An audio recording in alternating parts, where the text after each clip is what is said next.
हम दिनों के नाम आपको बताते हैं। इतवार को इंग्लिश में हम संडे कहते हैं। मंडे को हम पीर को हम मंडे कहते हैं। मंगल को हम ट्यूसडे कहते हैं। बुध को इंग्लिश में वेडनेसडे कहते हैं। जुमेरात को हम इंग्लिश में थर्सडे कहते हैं। जुम्मे को हम इंग्लिश में फ्राइडे कहते हैं। हफ्ते को हम इंग्लिश में सैटरडे कहते हैं। साल को हम इंग्लिश में ईयर कहते हैं। महीने को इंग्लिश में मंथ कहते हैं। तारीख को इंग्लिश में हम डेट कहते हैं। मौसम को इंग्लिश में हम सीज़न कहते हैं। गर्मी को इंग्लिश में हम समर कहते हैं। सर्दी को हम इंग्लिश में विंटर कहते हैं। बाहर को हम इंग्लिश में स्प्रिंग कहते हैं।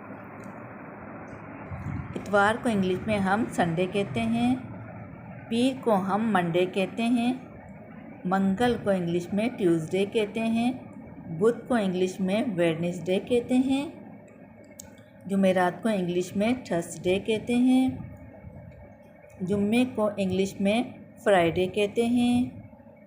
हफ्ते को इंग्लिश में सैटरडे कहते हैं। साल को इंग्लिश में ईयर कहते हैं। महीने को इंग्लिश में मंथ कहते हैं। तारीख को इंग्लिश में डेट कहते हैं। मौसम को इंग्लिश में सीज़न कहते हैं। गर्मी को इंग्लिश में समर कहते हैं। सर्दी को इंग्लिश में विंटर कहते हैं। बाहर को इंग्लिश में स्प्रिंग कहते हैं। ख़ज़ा को इंग्लिश में क्या कहते हैं, आप बताएं।